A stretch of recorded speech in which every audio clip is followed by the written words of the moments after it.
ఇప్పుడే హృదయపూర్వం సినిమా చూశాను. మోహన్ లాల్, మాలవిక మోహనన్. సినిమా బాగుంది, డీసెంట్గా ఉంది, నాకైతే బాగా నచ్చింది.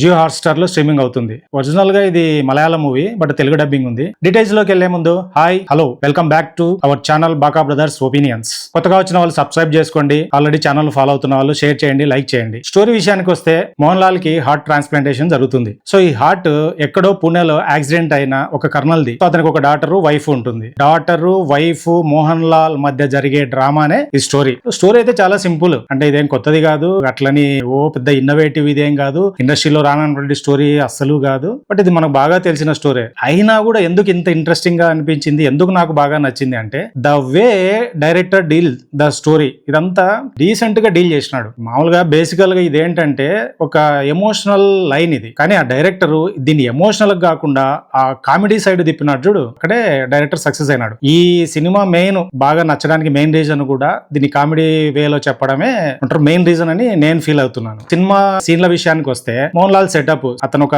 Cloud kitchen నడిపిస్తుంటాడు. సో అతనికి ఒక అక్క బావ మోహన్ లాల్ మధ్యన సీన్స్ చాలా బాగా వర్క్ అవుతున్నాయి. బావ క్యారెక్టర్ బాగా గ్రీడీ ఉంటుంది. ఈ ఇద్దరి మధ్యన సీన్లు అయితే మంచి ఫన్ గా బాగా కామెడీ బాగా వర్కౌట్ అయింది. అతనికి ఒక అలవాటు ఉంటుంది, అదేంటంటే టీ కావాలి. ఇది కూడా బాగా వర్కౌట్ అయింది సినిమాలో. క్లౌడ్ కిచెన్ ఈ సెటప్ లో చేసిన కామెడీ అయితే పెద్ద వర్కౌట్ కాలేదు. అదేదో వాళ్ళు ప్లే చేసినారు కానీ మనకేం అంత పెద్ద ఫన్ అయితే రాదు. అట్ సేమ్ టైమ్ దాంట్లో ఒక షార్ట్ ఫిల్మ్ సంబంధించిన క్యారెక్టర్లు ఉంటాయి. సో వాళ్ళు కూడా ఏదో ఫన్ చేస్తారు కానీ అది కూడా మనకు పెద్ద కనెక్ట్ కాదు. ఓవరాల్ గా ఈ సినిమాలో వాళ్ళు ఎందుకున్నారో కూడా మనకు ఆ రీజన్ అయితే మనకు దొరకదు. వీళ్ళు లేకపోయినా కూడా వచ్చే నష్టం ఏం లేదు సినిమాకైతే. ఈ స్టోరీ ఎప్పుడైతే ఇక్కడ నుంచి పూణేకి షిఫ్ట్ అవుతుందో అక్కడ నుంచి అయితే ఫన్ బాగా వర్కౌట్ అయింది. మాలవిక మోహన్ ఎంగేజ్మెంట్ క్యాన్సిల్ కావడం, దీంట్లో ఒక చిన్న గొడవ జరగడం, దీంట్లో మోహన్ లాల్ ఇన్వాల్వ్ కావడం, వాళ్ళు కొట్టడం, మోహన్ లాల్ కు ఆ స్పైనల్ కార్డ్ ఏదో అది ఎయిర్లైన్ ఫ్రాక్చర్ జరగడం, దీంతో రెస్ట్ తీసుకోవాల్సిన సిచ్యువేషన్ వస్తుంది. రెస్ట్ తీసుకున్న క్రమంలో ఏంటంటే ఈ మాలవిక మోహనన్ వాళ్ళ ఫాదర్ హార్ట్ మోహన్ లాల్ కు ఉంది కాబట్టి మోహన్ లాల్ కు చాలా క్లోజ్ గా మూవ్ అవుతూ ఉంటుంది.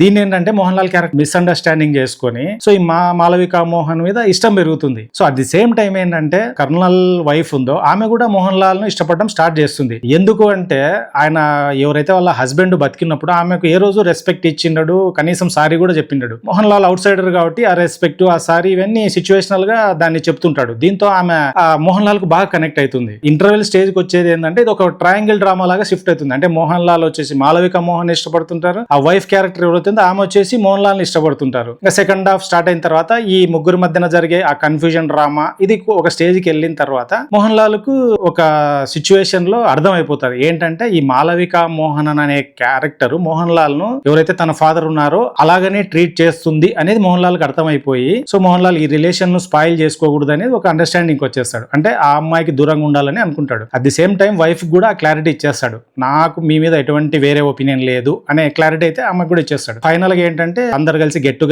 టుగెదర్ లో Mohan Lal emotional speech, so ఈ ఎవరైతే వైఫ్ ఆ డాక్టర్ ఉన్నారో వాళ్ళకు మీకు ఎప్పుడు అవసరం వచ్చినా నేను మీకు అండగా ఉంటాను, ఈ భరోసా చిన్న వచ్చి అక్కడ నుంచి బయలుదేరడం. సో స్టోరీ అయితే చాలా సింపుల్, అంటే ఎంత సింపుల్ అంటే అంత సింపుల్.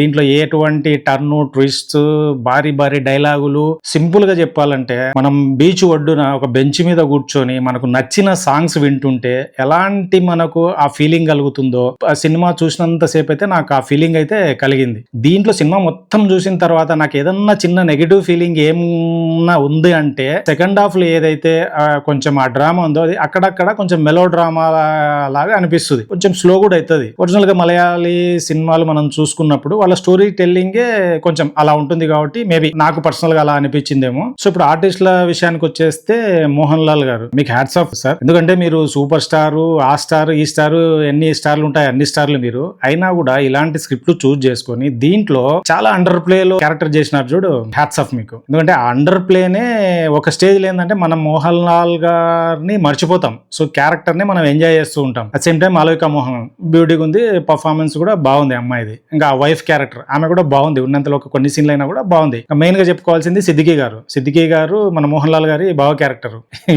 వీళ్ళిద్దరి మధ్యన ఆ సీన్లు బాగా వర్కౌట్ అయినాయి. ఇంకా ఫైనల్ గా మేల్ నర్స్ చేసినారు అబ్బాయికి మోహన్ లాల్ కూడా బాగా వర్కౌట్ అయింది. సో ఇప్పుడు పాజిటివ్ కి వచ్చేస్తే అదే ఇందాక మాట్లాడుకున్నట్టు మెయిన్ ఈ సినిమాను కామెడీగా చెప్పాలనుకుంటే అనుకోవడమే first positive point. Next cast అంతా కూడా ఉన్నంతలో అంతా బాగుంది. సో నెగిటివ్స్ కి వచ్చేస్తే క్లౌడ్ కిచెన్ లో ఆ ముగ్గురు క్యారెక్టర్లు ఉన్నాయి కదా, అది షార్ట్ ఫిల్మ్ కి సంబంధించిన ఆ క్యారెక్టర్లు అయితే స్టోరీకి ఏమాత్రం సంబంధం లేదనిపించింది. అసలు వాళ్ళని ఎందుకు ఇంక్లూడ్ చేశారో కూడా క్లారిటీ రాదు మనకు. అదే సెకండ్ హాఫ్ అక్కడక్కడ కొంచెం ఆ ఓవర్ మెలో డ్రామాటిక్ గా అనిపించింది. అదే అమ్మాయి వాళ్ళ ఫాదర్ గురించి చెప్పేటప్పుడు ఇదంతా కొంచెం స్లో నరేషన్ లాగా కూడా ఫీలింగ్ కలిగింది. సో ఓవరాల్ గా అయితే నాకు ఈ సినిమా అయితే నచ్చింది. సో మీరు చూడండి, మీకు కూడా డెఫినెట్ గా నచ్చుతుంది అనేది నా స్ట్రాంగ్ ఫీలింగ్. చూసిన తర్వాత మీకు ఏం అనిపించిందో కింద కామెంట్ రూపంలో చెప్పండి. సో నా రివ్యూ కనుక మీకు నచ్చినట్లయితే లైక్ చేయండి, షేర్ చేయండి, సబ్స్క్రైబ్ చేసుకోండి. ఇంకొక ఇంట్రెస్టింగ్ వీడియోతో మళ్ళీ కలుద్దాం. అంతవరకు Tata, by by, good bye.